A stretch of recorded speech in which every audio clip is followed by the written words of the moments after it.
Of course. I mean, over. I thought Cal followed me though. No, Cal Patel, but Cowd. Sorry, I pronounced wrongly. Cowd. Oh, Carl. Miss Cowd. Carl. Yes, Carl. Yeah, I Cowd. kept Yeah. hearing Cal. So yeah. Not Cal. Congratulations, Cowd. Yeah. Carl. And Tyler, is your mic okay? I think so. Oh, Very you soft. still sound a little soft and far away, Tyler. Yeah. Hold on. But hey, But guys, Tyler, I'm gonna be in and out a bit today. I'm gonna Sure. stay on because I feel a lot of positive love and energy out of this room and the just hang friends in out. this room, and I have to take my daughter in for a very long day of pediatric cardiology at Children's today again for like the 4th time this month. So I appreciate you letting me stay, but if I don't answer, if you ask me a question, it's only because I'll have you muted if I'm in the echo lab or something. But Okay, we send you anyway, all positive energy. Take care. thank you. I could Yeah, use positive it. Marie. You energy, could use Anne Yeah. it. Marie. Thank Yeah. We're you. with you. Love you guys. Yeah. Love you too. Yep, just hang around. Good luck with that. Hope it goes well. How are you, Messi? I am. You know, we're all jumpy here, but yeah, it is what it is. It's the same as yesterday. But thank you for Cheryl for asking. Thank you. Mm-hmm. YouTube cause Okay. or Mm. Happy to see you, the Messi. the Facebook civil war in Ethiopia. Oh, come on, Tyler. It's not, I don't think it's Facebook that's creating it, like I said before, but I think No, the Wall Street Journal big, does. I know you don't. I don't think Wall Street Journal thinks that Facebook Their headline was created it. Facebook is causing a civil war in Ethiopia. Yeah, but I think there are a lot of people, you know, who thinks that it is giving outlet to amplify things that really does make it worse. And like I said many times, we really don't need that at the moment. It's really difficult time, and for the country, for all of us, a lot of foreigners are leaving, a lot of businesses, a lot of investors. It's really a difficult time. So what we need is something that actually can just bring in peace, not amplify false information, or that can exasperate the tribal, you know, the ethnicity divisions and things like that. And I think Facebook does create a platform that gives voice and amplification to that type of content. And I do believe that there are so many content like that, but I don't believe they created the civil war. Okay. Messi, I'm so sorry. I Stay hear it in your safe. voice, and I want to give you a I hug. know. But yeah. Yeah, Stay so safe, hi, Messi. hi, Messi. Thank It's you. Juana, Thank you. and hi everyone in the room. Can you hear me? Yep. Sorry, Yes. You Hey, sound good. Yes, we can Bavana. hear you, Buona. Hey. Sorry I've been away from the room because I've been traveling quite a bit nonstop the last 4 weeks. I was actually started my week last week in Hawaii visiting an LP, the island where Zuckerberg has his house. But I was following Ethiopia closely because I'm actually due. I'm in London now, so that's why I'm back on the time zone that I'm familiar with for tech news. But I'm planning to actually fly. My last leg to get back to Tanzania is through Addis with Ethiopian, and right now I'm sticking with that plan because we have one portfolio investment in Ethiopia in health tech. So Messi, it'd be great to hear more about what's going on, but I don't like to cancel my plans based on this. Obviously, if it's unsafe and if Ethiopian cancels my flight, then that's obviously a different matter. But I want to come down and pass through, and I'd love to support wherever I can. So let me know. That would be in about 2 weeks' time, about 22nd. Yeah, please do. Yeah, we can talk in private. Yeah, I can talk to you. I can tell you that just flying through is okay right now. That's what a lot of people do. But there are also a lot of businesses that are leaving. I'm sure you know that it's public knowledge now. Safaricom has evacuated all of their employees, I think most of them, but they haven't pulled out their businesses, but they did moved out their employees and things like that. So international businesses, some of them are doing, some of them are sticking around. Me and my husband are still here, but most of our colleagues have gone back to the US and Canada and things like that. Embassies are giving warnings, so it depends what embassy you follow. So Americans are saying, go leave. And because my husband is American, that he was told to leave, but he's still staying because I said I wanted to stay a bit more and see. I'm Canadian. The Canadians are not telling us to go, but be careful. The French are like that. So Israel is telling their citizens to leave. So yeah, let's talk in private. And if you are just passing the route, might be okay. But in 2 weeks, who knows? We are watching developments every day. So every morning there is news. Yeah, Messi, please be safe. yeah, thank you. Stay safe, Messi. Positive energy to your way too. Thank you, Cheryl. Thank you, everybody. Yep. Okay. Yep. Tyler, I need to pin the links. Okay. Okay. I will pin Dr. Francine's room first, and then you can start reading the... Okay, go ahead. Okay, thank you. It says you're not in the room. I am. Yeah, okay, you pinned it. Okay, good. Links. Okay, good. All right, let's try and do this. Anyone have something burning they want to share first? There will be snow in Stockholm tomorrow. Oh, really? Let it snow, let it snow, let it snow. Okay, that's concerning.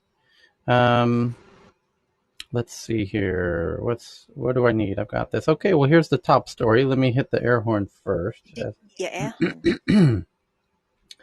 As is tradition. Oh, John is here. Okay. He's here. You got a whole bunch of people raising their hands down here. Hold on. Yes, I'm bringing them up now. Okay, here we go. So, welcome back, everybody. Happy Thursday, November 11th. This is the top story that after criticism from users, Discord CEO says it has no plans to add crypto and NFT tools to the service. Which seems a little strange. It seems like the opposite might be true. Seems like everyone's adding NFT and crypto, and your users would be upset if you weren't adding it. And I guess Discord users don't want anything to do with cryptos and NFTs. Does somebody have any insight on that? Yeah. Inside the Discords, you actually can connect through the language, through the programming language, to put APIs to connect to wallets and NFTs.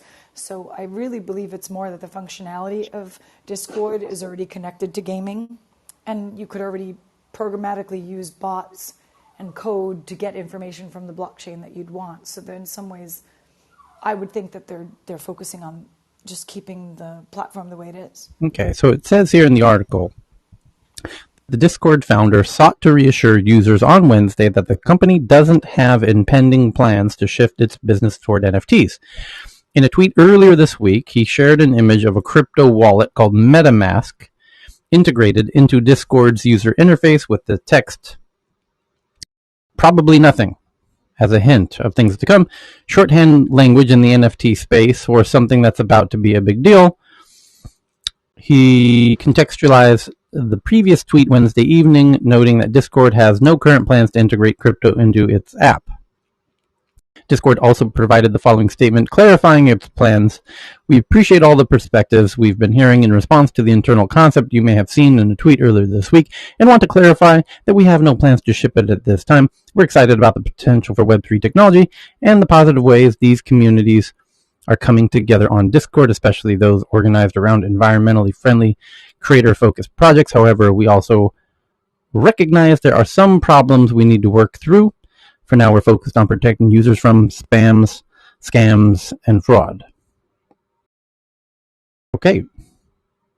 So just quickly on this, Tyler, I think a huge amount of this is due to what Discord is and where its roots have come from. I mean, Discord was heavily gaming and still is heavily Yeah. gaming.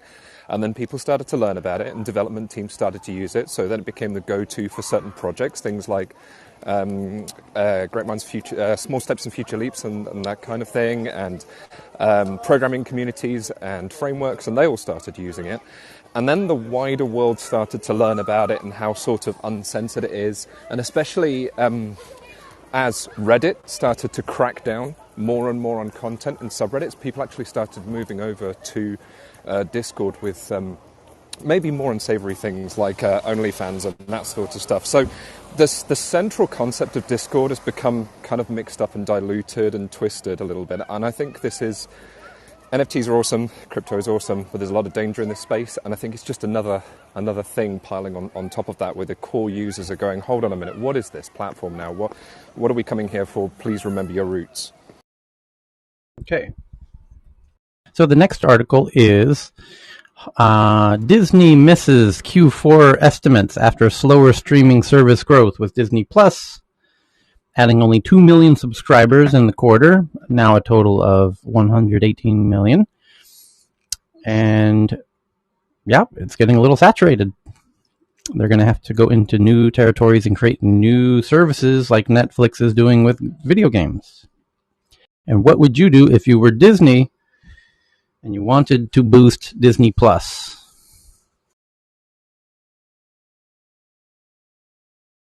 So the next one is from Bloomberg that Universal Music Group, which is one of the 3 or 4 mega global music companies, says it is creating a band called Kingship out of 4 Bored Ape Yacht Club NFTs and plans to feature them in video games, VR, and more.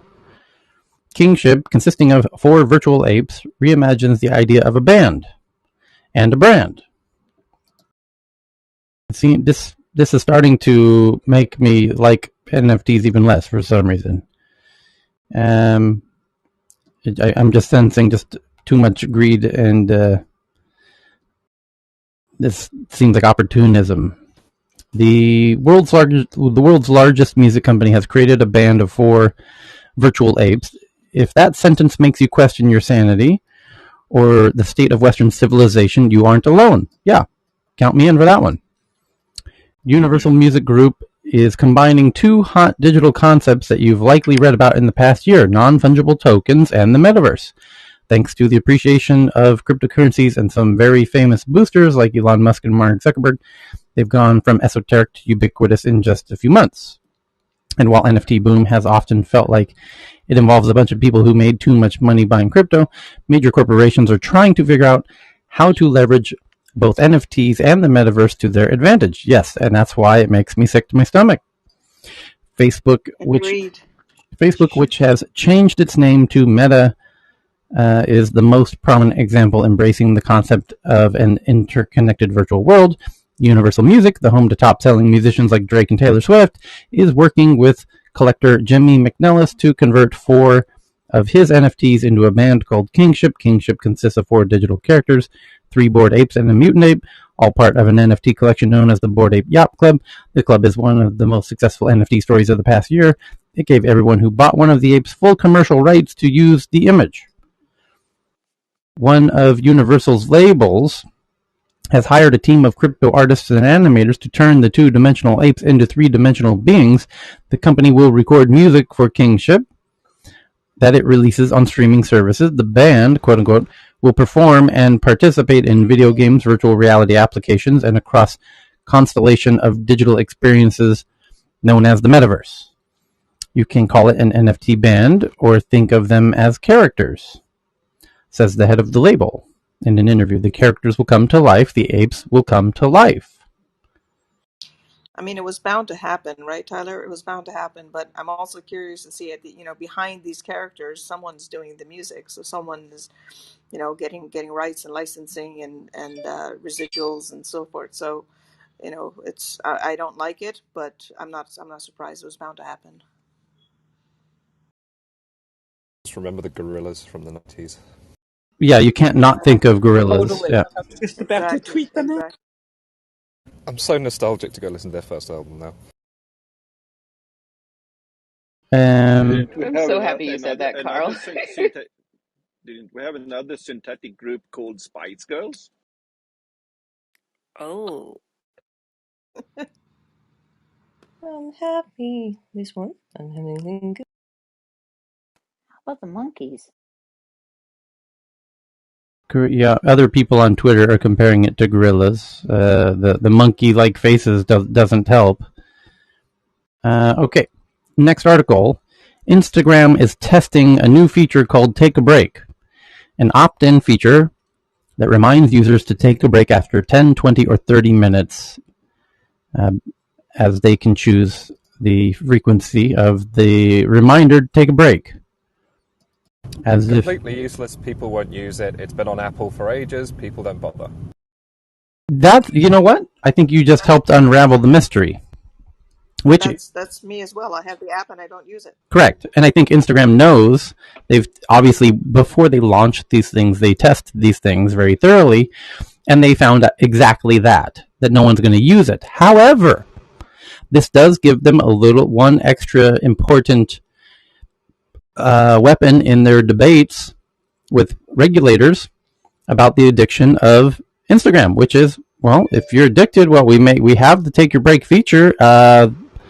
We make it. What else would you like us to do? Punch you on your nose to make you stop being addicted to it? We offered you a tool to take a break, and it's on you to engage it or not. We offered it to you, and you didn't use it, so now you can't blame us for your addiction. Because you're an American, you're going to want to blame us because we're a big rich company, but we just figured out a very clever way to nullify your argument that we are responsible for your lack of self-control. That's true, Tyler, but you is haven't that touched on the fact that blaming them is also lucrative because then comes the lawsuits, the multi-claim suits. This is what we do in America. I know, but I can just see this coming up in a court suit, like in the middle of a lawsuit. Your Honor, we have the take a break feature, and the user decided they didn't want it, and now they want to sue us for, blaming us for making them addicted. Your Honor, here's the take a break feature. It's very simple to use, and the user chose not to use it. And then the judge is going to be like, "Is this correct?" Yes, it is. This case was dismissed. I mean, why else would they even offer this? Covering their own ass. Yeah, they're covering their own ass. This whole situation feels a little like the U.S. government after drugs pushers because they're not paying their full amount of taxes, and the drugs pushers are saying, and they're using some how drugs.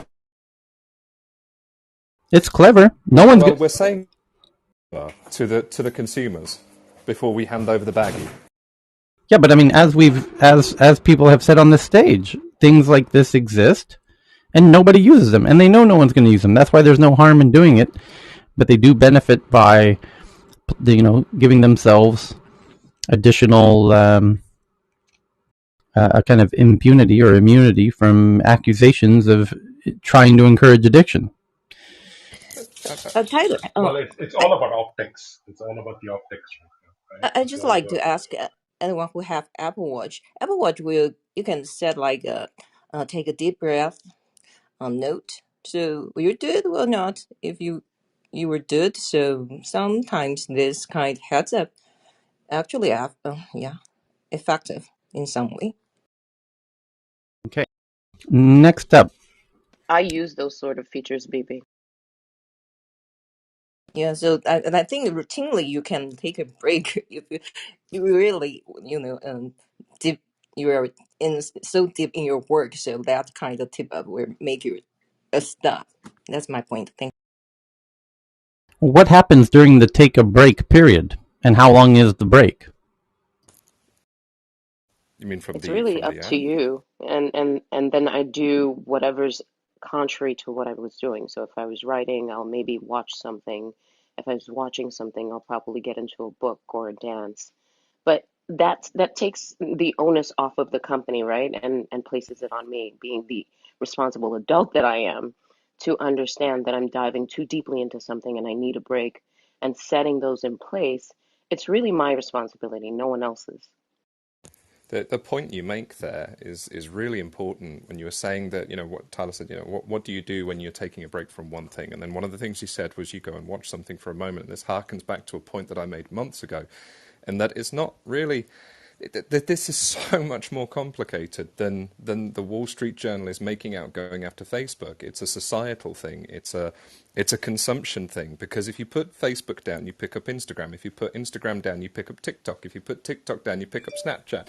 You put that down, you pick up YouTube. And it's just a never-ending stream of content into... Not everybody, but some people just can't stop. And they're no longer thinking machines anymore. They are just consumers.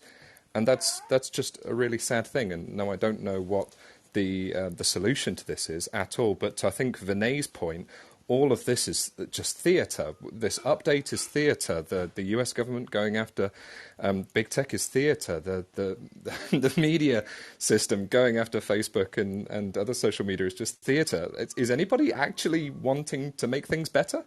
Is anybody doing what they're doing to make things better? I'm not so sure. Fabulous question.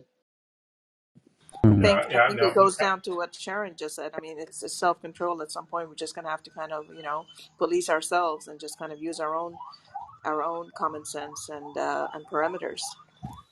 No, to Carl's point, Carl, it's interesting you kept saying that, because I was thinking you're just making the case for all the anti-vaxxers. You just made the case for all the anti-interneters, right? So they'll say, we can't control ourselves with no matter what platform there is. So let's get rid of the whole internet, right? That's the other extremists that will come up. The internet in its current implementation, as in there are plenty of platforms that provide content that don't push it so aggressively, okay? But, a lot of these platforms, they have teams of psychologists and UI experts and UX experts who design these systems to be as engaging as possible, to keep pulling you back. They'll obsess over the sound of the ping, and they'll obsess over the shading on the bottom right-hand side of the likes count and shit like that. And it's just, if you've got companies putting millions into this, then how can you expect a singular person to, with all the stresses of daily life, not sink into it? So it's just, everybody needs to be better. The individual needs to be better. The companies need to be better. I don't know. I'm soapboxing. Sorry. I used to be addicted to a Pac-Man and Frogger years ago, right? So we always find something. I'm still addicted to Pac-Man. I don't know about you, Vinay, but I'm still addicted to Pac-Man. I am, but I can't find it. I blew my game, so I need a new one. Okay, so the next article is, and Vinay, you sound very far away. The next one is that the U.S. Justice Department sues Uber, alleging Uber overcharged riders with disabilities in violation of the Americans with Disability Act by it says the U.S. Justice Department said Wednesday it filed the lawsuit against Uber, alleging the company charged disabled passengers a wait time fee when they were slow to enter the rides.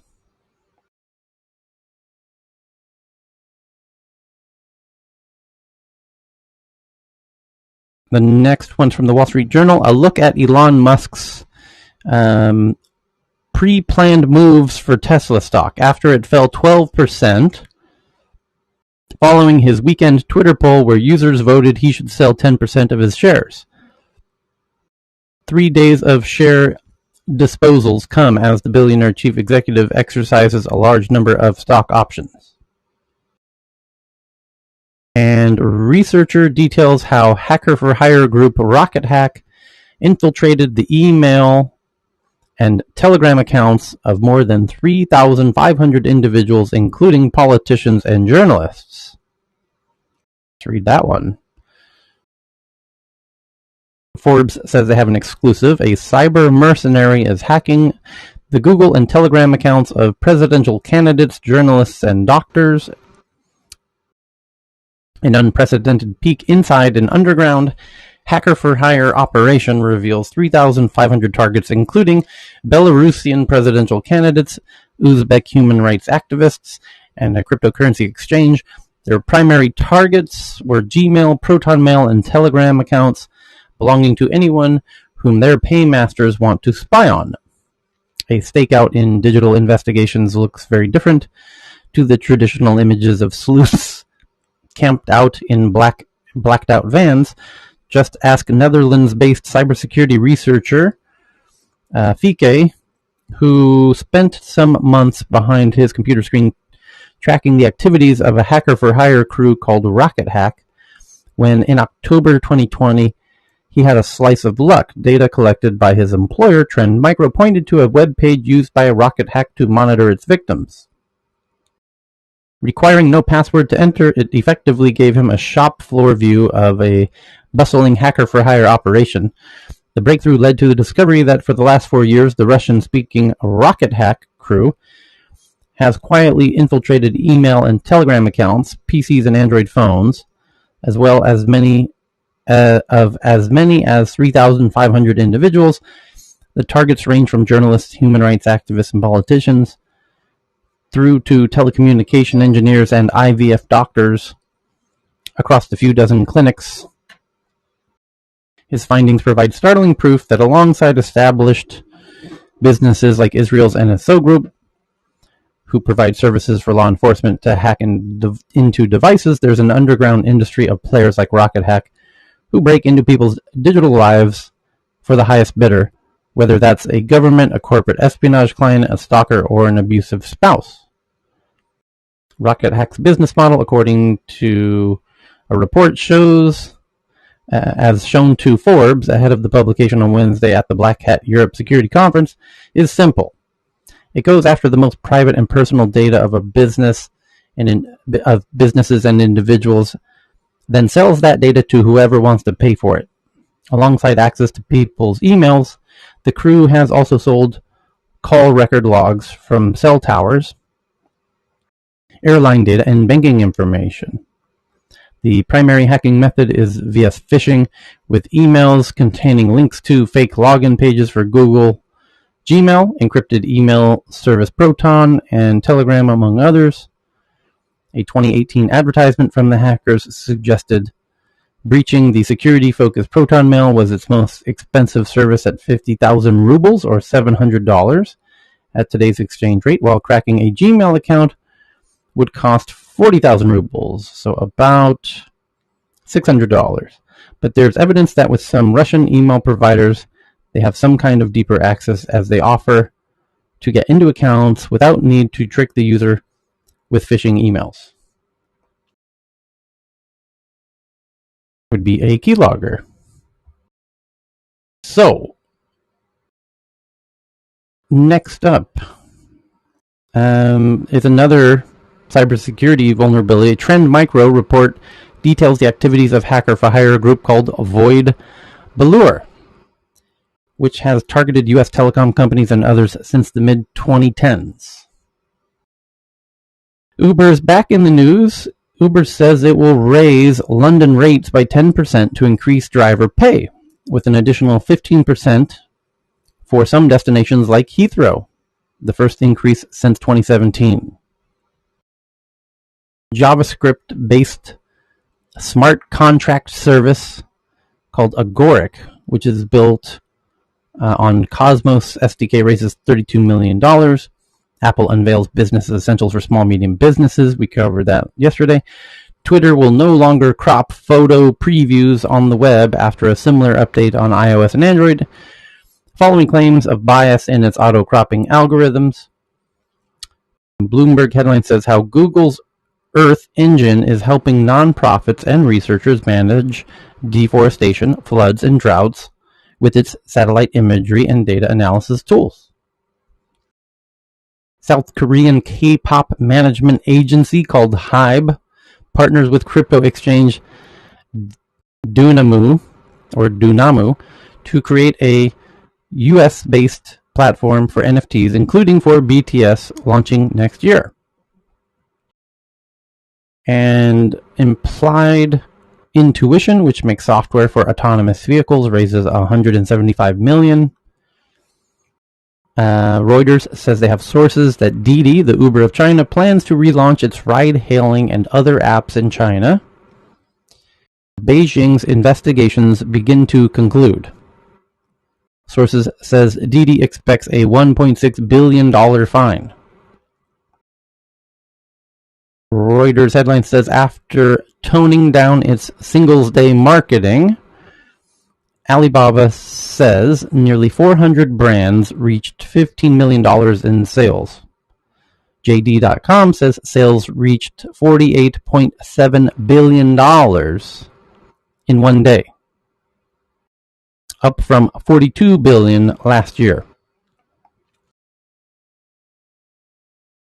Indonesia's GoTo delivery company raises $1.3 billion from the Abu Dhabi Investment Authority and Google and others ahead of its IPO. Berlin-based e-commerce logistics startup Hive raises $34 million, led by Earlybird, and Something Awful administrator, I guess it's a company called Something Awful. The administrator says that the founder has died at the age of 45. And Arkansas-based Zenwork, which develops tax and regulatory compliance software, raises $162 million from Spectrum Equity. Online food delivery platform Zomato invests $175 million across Indian startups like ShipRocket, CureFit, and MagicPin, and plans to invest $1 billion in startups over 2 years. Sandbox VR, which offers VR experiences at a dozen retail locations worldwide, raises $37 million, led by Andreessen Horowitz. Tyler, Yes. Can we go back a minute Yeah. to the fact that another founder has died? Yeah.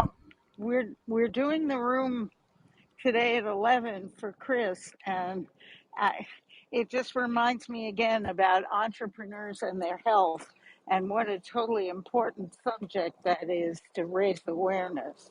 Mm-hmm. So it's worth seeing what might, if there's any indications, if this was heart attack related. If so, it would be a very good reminder that perhaps an or apple. Suicide related. Yeah. That's We had one of those in LA.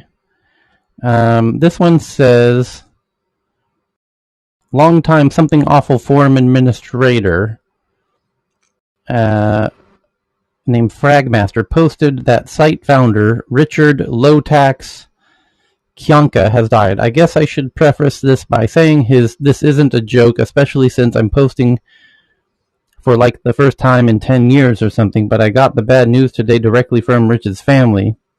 Lowtax has passed away. I didn't ask for details, he continues. I don't know the details. I don't know what the current opinion of Rich here is. Not here to answer questions. I'm sharing the news. I really hate to share this news, but there you go. His second... So that was useless. Yeah.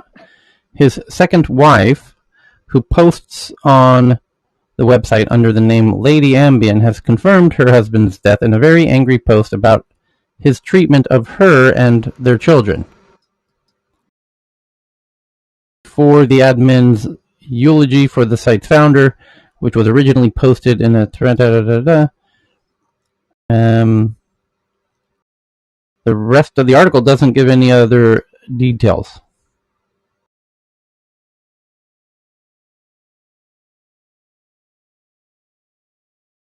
It's just other incidences like an arrest he had, or random things not related to the headline. Yep, but I'm just curious, how did this headline get onto our top list? Because a lot of people tweeted about it. Oh, that's why. Okay. Okay.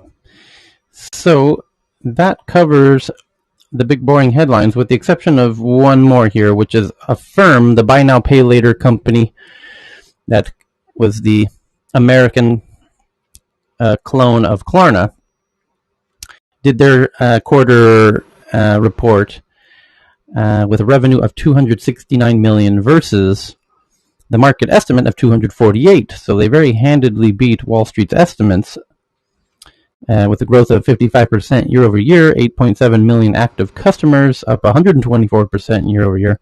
So the stock jumped 25% as a result. And if you join us every day, you know that I'm an Affirm shareholder in full transparency because it's one of the few buy now, pay laters that are publicly traded. The next, we've gone through the big boring headlines. So we can now get into the tweets. Like this first one from Evan, a new study says we tell the most lies on video chat.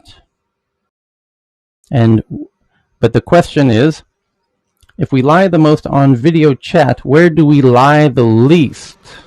That's your chance to play. Anywhere it's recorded. So Why do? Sorry. Sorry. I'm just curious. Why do you need to lie in video chat? Synchronous versus asynchronous communications. We lie, and plus we think we aren't being recorded or it's being captured in emails, etc. So we lie least. Bumble. When we know there's a record of the conversation. Tyler, like on Bumble or the dating apps, like Happen, Bumble, Tinder. Anyway, recorded phone calls. I would imagine they lie the most there. I didn't even hear the question. What was that? Messy, I'm with Messy. Messy, we need to win. I'm with person, Messy, whatever she says. Face to face. Me too. Church. I didn't hear the question, honestly. Messy, you're too honest. I'd say they lie a great deal. You won't have to answer. I like the person who just Where's said the least church. amount of lying? Okay, so the question is, if according to the study, a new study says we tell the most lies on video chat, which communication platform do we lie the least? Telephones? Yep, recorded phone lines. This is actually a very logical, so I imagine Carl might figure this out. I'm going to put the pressure on. I think potentially this is just straight up messaging. Yeah. Maybe I'm being too simplistic there. No, I'll give you a hint, everybody. So it's correct that the reason people lie the most on video chat is because it's difficult to share and forward a video chat to somebody, the evidence of the lie. You would have to do a video recording of the call. So you have plausible deniability that I'd never said that, but the big hint, and almost giving it away, is which medium is the most easily forwardable, the actual provable communication, not a screenshot of it. Messaging. Mail. Email. Email. Yeah. So email has the least lies because you can directly forward the mail to somebody else, kind of unedited. Also, I would also say it's used as evidence in court. Yes. And why are you using the email? As in that the reason why you're using the technology is often different. It's normally for business or more mature, reasons. Email is seen as a permanent record, guys. Okay, so other articles here. Evan found a really interesting video that I'm tweeting out now to the Twitter account of the Qualcomm metaverse. The Qualcomm-powered AR glasses have an HD resolution and use sensors and tracking cameras to track head and hand movements, and it ties directly into your smartphone, and it converts your smartphone into a metaverse device. And you can now see the video from the Tech News Twitter account, and maybe Cheryl can pin that one to the top of the room. It's a really good video. Yes, I will do that. Okay, and what else do we got here? Here's the next one. Also from Evan. And it's about how Beeple, the artist who sold the $69 million NFT that made new headlines around the world several months ago, is back again because he just sold another NFT for, but how much was this most recent one? 29 million? Yes, 29 million. Yep.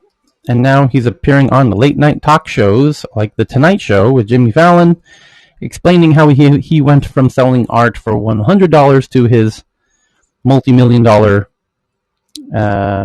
art sales now through NFTs. Indeed, he's one of the highest paid living artists, having two pieces now, one for $69 million, another for $29 million. It puts him in the category of like Jeff Koons and Damien Hirst and the likes. I can't wait No for... offense, but this is luck. He hit the NFT craze at the right time. Is that not most minting in NFTs right now?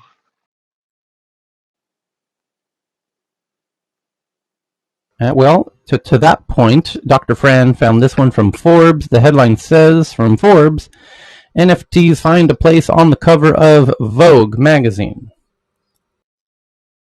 This year, Vogue... My point exactly. Wait for the big NFT crash coming soon to a neighborhood near you. This year, Vogue announced a new theme for the September, as each of its 27 editions around the world synchronized to tell one cohesive narrative. Oh boy. Just going back to that interview thing with Beeple, I think people should maybe give that a go, if nothing else for the lols, because you're going to have a man who professedly doesn't really understand NFTs being interviewed by a man who doesn't understand NFTs for an audience of people who don't understand NFTs. It's going to be wonderful to watch. It is going to be joyous. Exactly.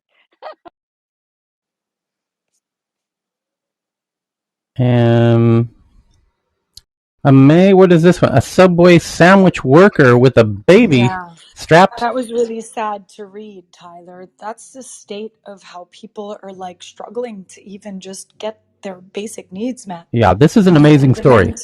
Yeah, that's why I shared it. I knew you'd find it quite interesting. No pun intended with the Subway joke. I know. Subway sandwiches aside, tuna jokes aside. This is an article. I just shared it to the Tech News Twitter account at TNATW. It shows a man working at Subway sandwiches, just like any other Subway sandwich artist you've ever ordered a foot-long tuna from before. But this one is a little different because he brought his newborn child to work and is wearing it in what's called a baby Bjorn on his chest while he makes sandwiches.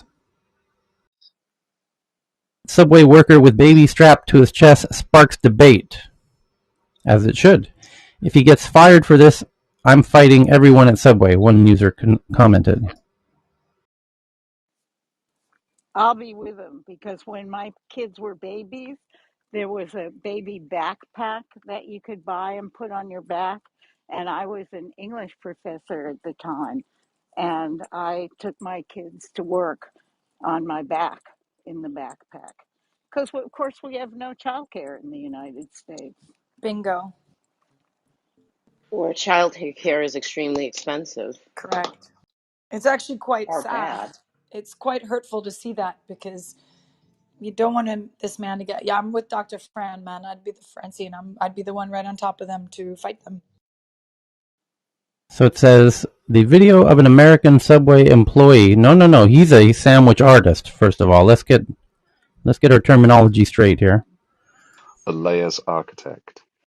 Making sandwiches with a baby strapped to his chest has sparked online debate about working parents. The TikTok video is set to Reba McEntire's I'm a Survivor and has been viewed over 2 million times since it was shared on Saturday, November 6th. The video was posted by Leslie Munoz, who, it was later revealed, is the baby's mother.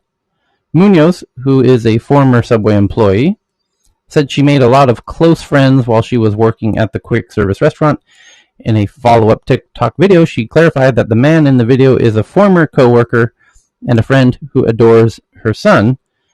A single mom, Munoz was responding to some users who asked for the man's GoFundMe because he deserves help. In a statement,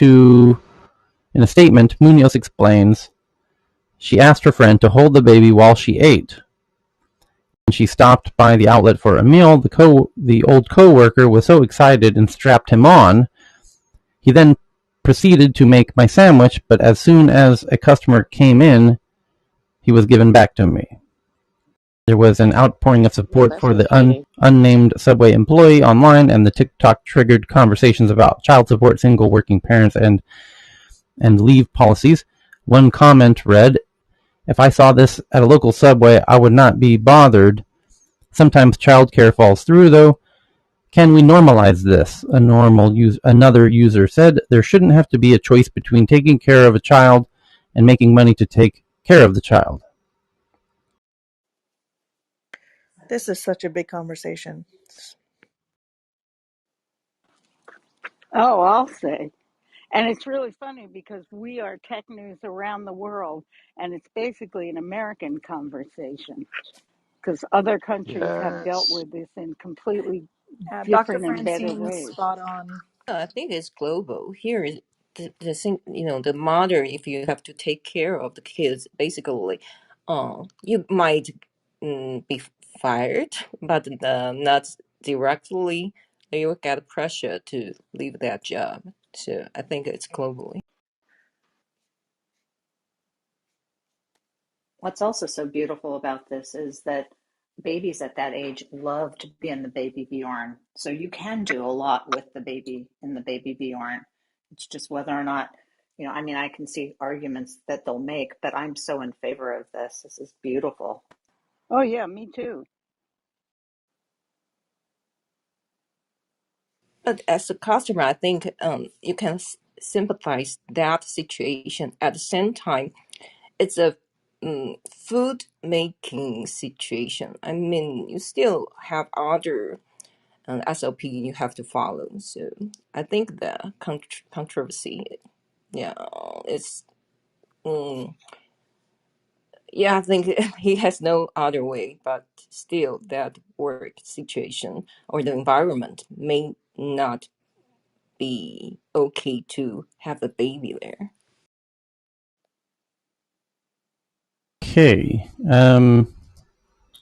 Some other good tweets coming in here, like this one from Renjant, that there's another new unicorn in India today. Right on track, another week, another Indian unicorn. CureFit becomes a unicorn after Zomato's investment, which we read about just a bit earlier. So Zomato invested $100 million for 6.4% of the company, which makes it worth $1.56 billion. So congrats to India on their weekly unicorn, keeping that train rolling. And that would be number 36 for those keeping count. And Cheryl found a good one that Indonesia has ruled today that crypto is illegal under Islamic law. Despite the booming crypto industry, the East Java branch of the Indonesian Islamic Organization has declared cryptocurrency as haram, or forbidden under Islamic law.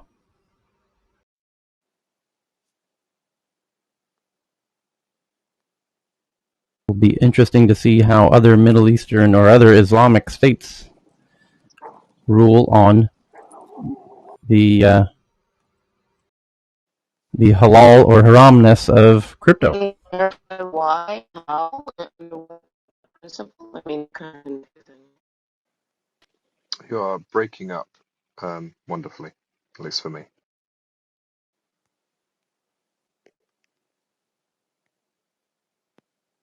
Try again. I was wondering how they explained the why of it. This seems a little odd. How is it haram? Maybe something to do with the way that it's mined? The other question or the gambling nature? it could potentially be, or it's just a move for control.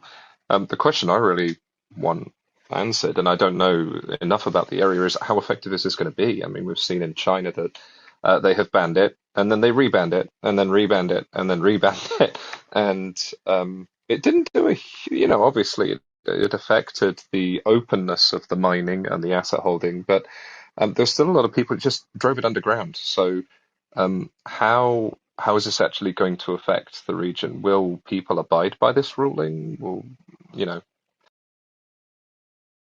Question.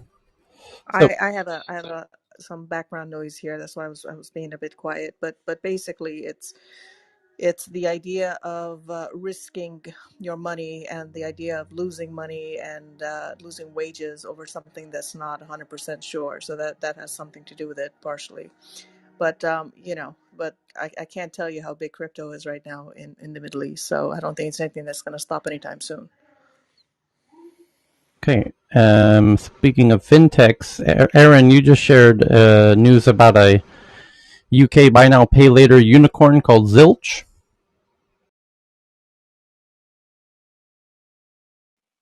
Yeah, that's them. What? They're looking to break into the US market.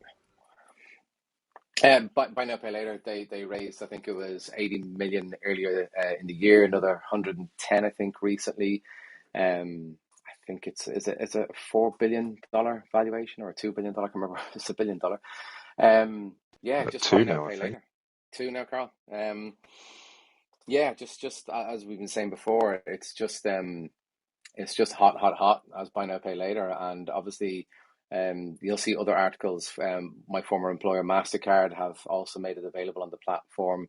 I think for me, this is an opportune moment for fintech to really step up, because buy now, pay later means, deferred credit, right? It's money given for a later date to be paid, and so you might think you have more money coming to you because just like we have in the US, we've got debit payments. They're called direct debits in the UK, and those payments are sometimes unseen by and not shown clearly to people in their bank statements because they come out at the end of every month or whatever. There's an opportunity for fintech to really step up to the plate here and have people, rather than looking backwards at your spend, have an opportunity to look forward to your spend so you can plan and budget your money better. Mm-hmm.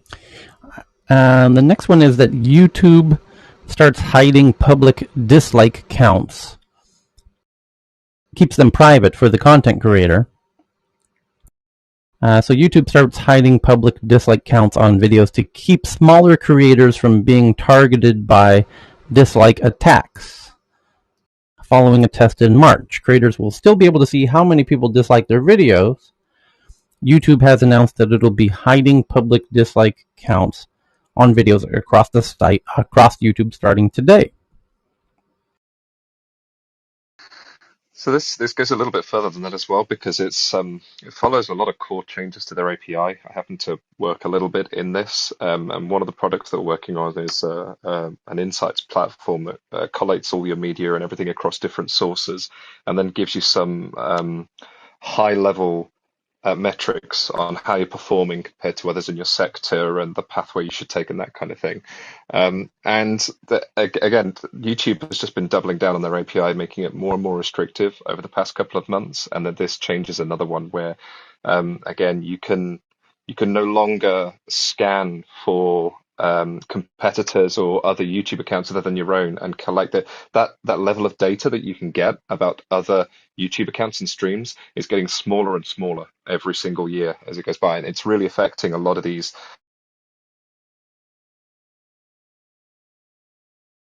Mm-hmm.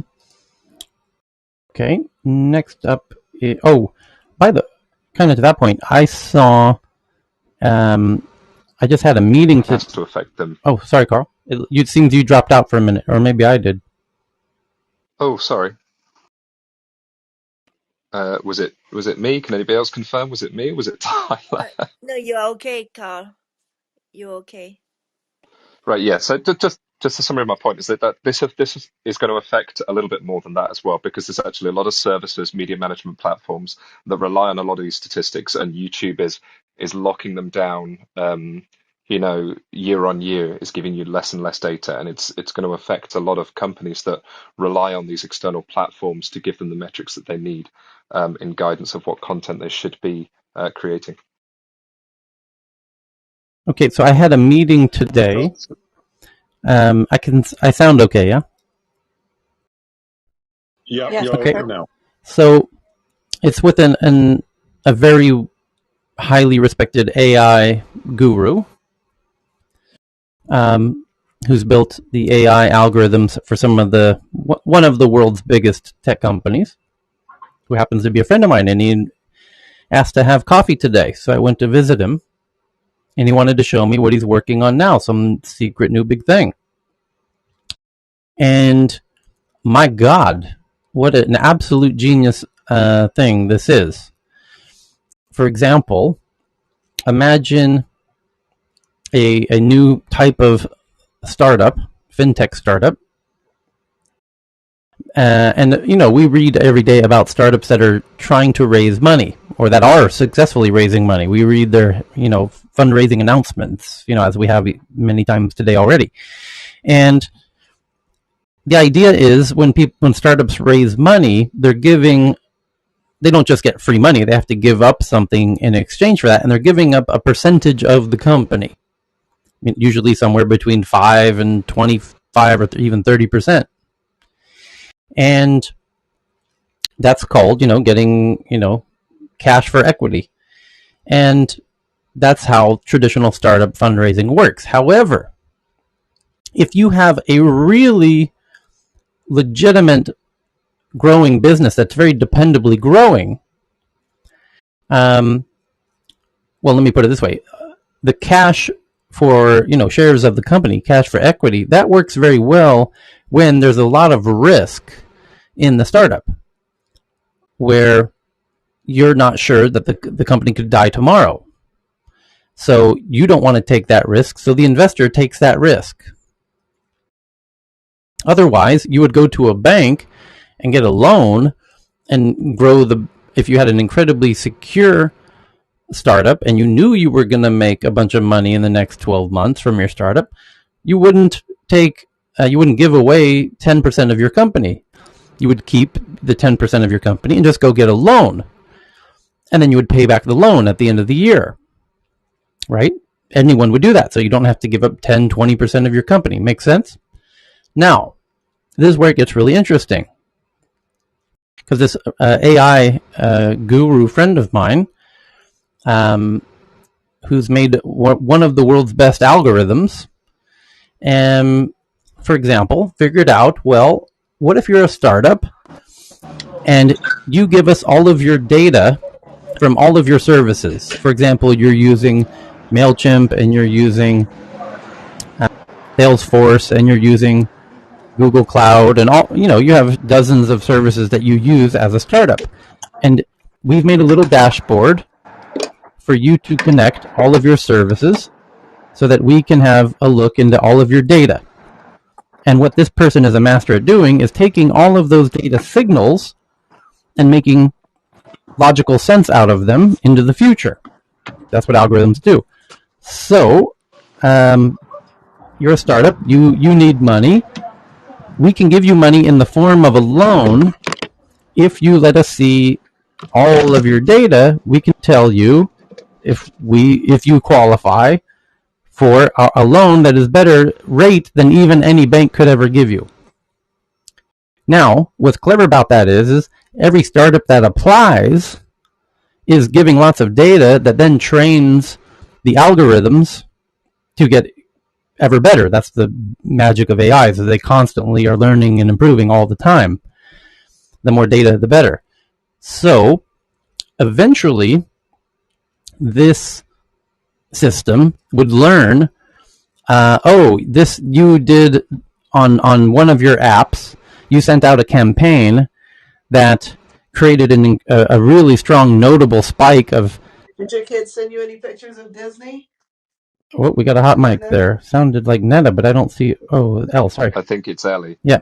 So the system would continue to improve constantly and could monitor every activity that the company does and figure out what are the most effective campaigns and strategies and movements and decisions the company's making, and then help educate the other companies in its portfolio about these recent strategies that are having great success for startup A or B or C or D. And of course, they're essentially investing in these startups by giving them loans. They get, so it's a very clever way to apply AI to the investor space, because normally AI engineers are coming up with solutions around data sets about photos or videos or audio or other random media and whatnot, and this is being applied to investment and finance in a very, very incredibly clever way, where you get the source of the data is startups itself, and that's incredibly interesting data to build models out of. So I was just really blown away. Well, the thing is, this is really, really intriguing. And the thing is here, they can also limit the risk for the investor, because you will see if they derail, like the founder going out and say, I'm going to sell 10% of my shares.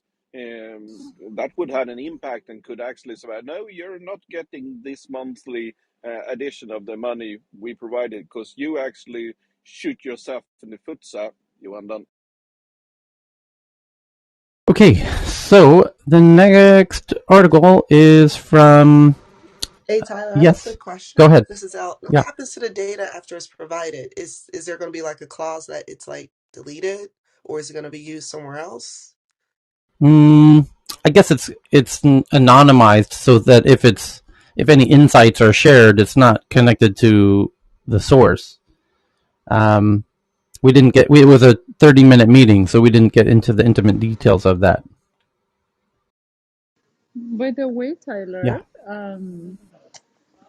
Tyler, sorry, what you said about a startup knowing that if they know they would be making a lot of money in 12 months, that they would go and get a loan. Well, guess what? That's not feasible here, for example. In a lot of startups here in Africa, you just don't have access to loans. Correct. Unless unless you have a big immobile asset to use that as collateral here in Ethiopia. You can't really get easy debt financing. Right. And that's why SMEs and the startups really struggle. Right. And or if you don't have rich uncles and friends and family. Right. Yeah. That's precisely why this is so genius, because essentially it's a bank for startups to take loans based on their data and their metrics. And so a bank doesn't have the means or the resources to accurately do the risk assessment of giving a startup a loan, where this is essentially creating exactly that. It will take in how many users you have and your user growth over time, your website traffic over time, what percentage of your users stay users after 1 day, 2 days, 3 days, 4 days, 5 days, 6 days. They can watch what's called the churn rate. They can watch, the lifetime customer value of every customer. They can watch the customer acquisition costs and the profitability curves. All of it, all of the data that every investor ever really wanted to know, they're going to be able to get and recreate inside of their system and make very accurate risk assessments across all types of industries and etc. So they can start doing loans to startups. That's kind of the genius of it. Hey, Tyler, it's also to just jump in on the AI portion of it. One, it sounds like what they're doing is that they're going to have a model where they can evaluate the startups, as you said, and they can do that based on their customer acquisition costs, their churn rates, et cetera. But that's going to involve a lot of input from the startup, especially around customer acquisition costs. Yep. Make sure they get everything in there. Yep. So this is going to be something to see how valid that is. It looks like the first step, because again, another arena for this is that the exaggerating fraudulent, this whole thing around fraudulent, the stories being just going way too overboard here and things not being included in costs, et cetera, is so overboard now. You're hearing it everywhere that this is going to be another way to kind of validate these things. But also the initial one, as you said, is going to be to look at their campaigns and their, the success of the app. And that's going to be easier than getting all that underlying customer acquisition cost. It looks like they're looking more at success of gaining those customers initially, and then projecting from that, and then they're basically paying for that data. So the data is not going to be end user data; it's going to be campaign success data that the company is selling them for the loan, basically, or giving them, the anonymization is to show that it's not from that startup. It's not end user data, right? It's just going to show success rates, non-success rates, which they, as you said, can then leverage across their portfolio of startups to show what works, tools and tricks that work, and tweaking it that works. And it ties to the earlier article that you said that Instagram or YouTube is not showing those metrics, which people rely on. This one, they will have proprietary metrics to show their portfolio of startups, which is the insights that someone mentioned coming out of this. And so it is fascinating. It'll be very interesting. Yep. Yeah, So, if I was SoftBank or Tiger Global, I'd just buy this algorithm out. Exactly I'd buy this right. company out. Exactly. I'd buy the whole company right now. Yeah. Exact. yeah. Yep. So I have a question. So the presumption, because I'm working on a startup. So the presumption is that one would need to have a base, have most of this data or have users already in order to do Yes. these Correct. Sounds like it. projections. So it's not like a startup, like somebody came up with something. They don't have necessarily users yet. They just have projections Correct. of what it could possibly do. Okay. Yep. Yeah, but Yeah. Oh, and that's why yeah. I run Mhm. it with my portfolio of SoftBank companies, and then I can use the AI that's learned so much into projected companies that are now I'm looking to invest in. It's Right. perfect. Yeah. Okay. So But YouTube and stuff are probably just going to sell the data. Like they may be blocking it, but all they're going to do is make, just like the aftermarket association, these associations that gather all this data, they sell it back out to people. So that's probably what they're going to do. Why give it away for free? because you No, want they're not. you want to get a loan. The companies aren't. They're not prohibited. They No, can give I meant it like YouTube and multiple stuff. ways, right? This is just one of the ways that they're going to give and they're giving metrics, right? They're going to give metrics to these guys, give them access, and they have to, input that somehow into this AI. So it's either into a platform or they decide that. But that data is redundant, right? They're handing it to those guys. They can hand it to anybody else. I mean, they can use that Oh data yeah. if they want, Yeah, right? my comment was about YouTube hiding the public information. I was like, they're probably just going to sell it. I mean, why give it away for free? Oh yeah, YouTube's probably using it for sure. Okay. So the next one is from Dr. Fran. A very interesting one she found when we were talking earlier about the open metaverse interoperability. And somebody has made a declaration of independence of cyberspace. Which is this wild idea of kind of the governance of the metaverse and how's that all going to work. And you're going to have countries in there and big tech companies carving out their own spaces and territories in the metaverse, and there will be ostensibly open, unregulated, Wild West areas of the metaverse. And the idea of a declaration of independence that people could start new political entities in the metaverse. So it's an article that I just tweeted out, and the title of it is a declaration of the independence of cyberspace. Can we keep and bear arms? Digital arms, yes, and you can sell them. You can take your guns from your video games and bring them into Facebook, and let's hope you. Facebook might not allow them in their, kind of like some countries allow guns and some don't. Yeah, I would like the BFG 9000 then. So. I'm curious what the immigration desk is going to look like when you try and enter Facebook's part of the metaverse. If you're carrying weapons or other things that violate their policies. So someone named Sindolor, who listens from the audience, shared this one that, and Dr. Francine's going to love this one.